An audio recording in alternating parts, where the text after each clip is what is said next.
Hey everybody, it's Jason Blaha here, and once again it is time for a squat and deadlift day. But a quick reminder for those of you who watch these videos, please remember to click like down below, be greatly appreciated.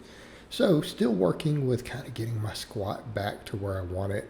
Obviously right now my squat is my worst lift, which is ironic because people remember where my squatting was a couple years ago. I'm way below that, but my benching is the best it's been since I've been on YouTube. So, it all balances out in the end. Trying to really find my ideal stance to get my depth back to where I want it. Now that I'm able to get the bar into a position where it's secure back up on my shoulders again, and I'm not going to lie, I've been trying to do some specific shoulder mobility work that I saw from Barbell Physio, and I am like in agony after trying to do some of it. And it doesn't even seem like that hardcore stuff, but it actually has inflamed the hell out of my shoulders. So I'm going to have to debate if I even want to try to do any of this mobility work anymore. And I've never had good luck with that, by the way. But I'm always trying to find stuff to continue to, maybe help with my shoulders. But it kind of does show my point that mobility work is maybe a scam. I've always felt that it kind of was, because I've never seen it do anything, I would like that to be a little deeper, but it felt like with that position there, with that pause, because I'm doing all these as pause squats, I would have liked that a little deeper, so I'm going to keep fine-tuning that position. And that looked very similar to a picture I have, and I actually have it as my profile pic on my private Facebook, to where I'm a very similar stance, and I'm really deep up from the front view. So, I'll keep working with it, though. But again, a lot of it is still getting used to that bar sitting up on top of my traps and gripping it again. That is getting better, though. That is getting better. All right, deadlifts today, this still felt pretty heavy. I'm going to continue to do grip work. I do feel like at this point, my grip is almost becoming a limiting factor again in my deadlift, even with my training maxes. Because this wasn't too grindy. It did feel a little tough on the grip at the top. So what I'm going to do all of these days, I'm going to start doing grip work on all my lower days. So today I just did some plate pinches. And yeah, because of the smooth sides of those calibrated plates, the steel calibrated plates, they're pretty slippery. So pinching a pair of them together was actually pretty good grip work. Right? It was pretty good grip work. Because again, they're thin lip, where they touch on the inside then smooth on the outside. So actually I was pretty happy with these as far as grip training goes. So 3 good sets of these. Keeping in mind my grip does get work all 4 of my training days because I do rows, and I've been doing hammer curls on the upper day. And we may start incorporating a little more stuff for grip. I might want to start messing with some dead hangs and things again. But I need to start doing the grip work, and I need to do it regularly. And if I do some of it on camera, I'll be more consistent with it. It's that accountability. But, the squatting needs the most work. I mean, all things considered, a little grip training by deadlift will be fine at whatever meets I go to. I mean, my deadlift is elite. It's not really an issue for me. Yeah, I would like to get to a 700 deadlift. But right now, as far as potential to my total, squatting is just worth so much more with my squat being where it is. My benching has made great strides again this year. The deadlift has been in a good place for a while. So I do need to put a little more focus in the squat. But that being said, I really need to do the grip training. Because again, grip seems to be the biggest factor for me on the deadlift right now. I feel like if my grip just gets stronger, my deadlifts are going to climb. Because as long as I can grip it, I can grind through a lot of times. So, we'll continue to train the posterior chain for that. And I always feel like glute ham raises, reverse hypers, they tend to be mainstays for my deadlift training. I like some other things, but these work for me. As long as I get my rows back up, I'll be good. But, kind of the rowing, that's going to be a big deal.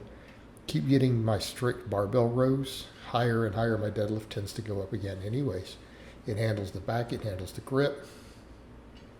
And I don't feel like my primary movers are my limit right now. The glutes and the hamstrings. And if the rows go up, you get a more favorable bar path anyways. So again, just supersetting the glute ham raises with my belt squats.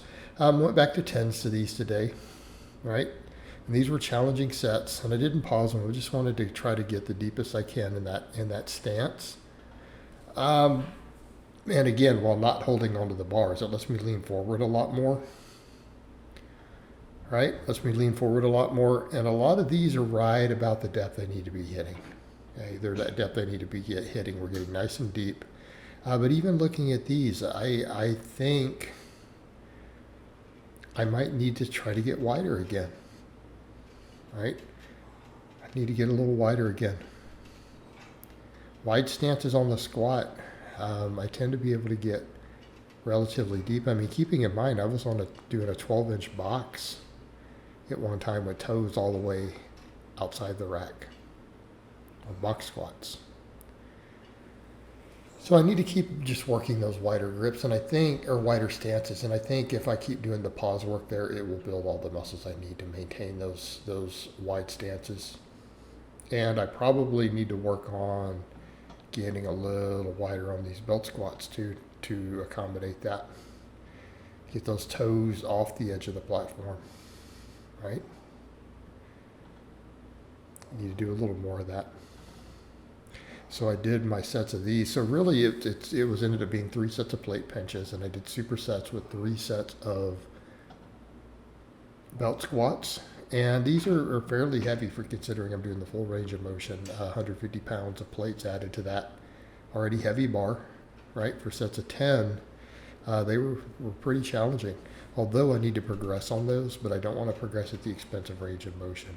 So I need to make sure I can hit the depth I want to hit. So I might need to, I want to mess with those. Maybe next time I might go just a hair wider and see what my depths look like.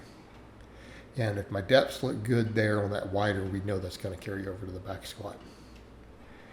Because that's, again, trying to find those exact positions that are letting me get as deep as I want to get, and then training those so that when meets get here, they're in a good spot. All right. So we ended up doing the plate pinches in 3 sets, 3 by 10 on belt squats, supersetted with glute ham raises.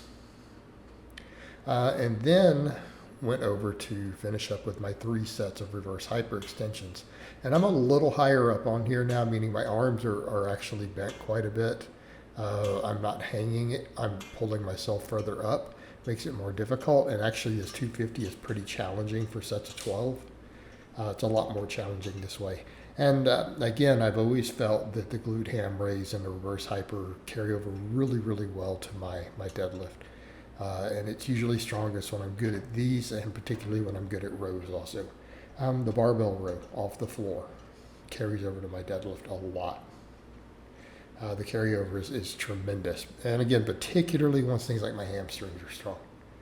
Right? Once my hamstrings are strong. But I'm also using a stance a little bit. I've changed my stance. I'm gripping and standing a hair wider than I normally do on the deadlift. And the reason for that, it'll let me get a better lockout. I'm really, really fast off the floor, and as long as I keep doing the quad work I'm doing and keep pushing those belt squats, I'll probably get faster off the floor anyways. And that really narrow stance I like to do makes me faster off the floor at the expense of the lockout. Well, if I keep getting stronger off the floor from the other, I can afford to lose that in terms of leverages. It's just trading strengths over. Right? All right, guys, but that's really all I have to say on that today. I hope it's been informative, and I'll talk to you guys next time.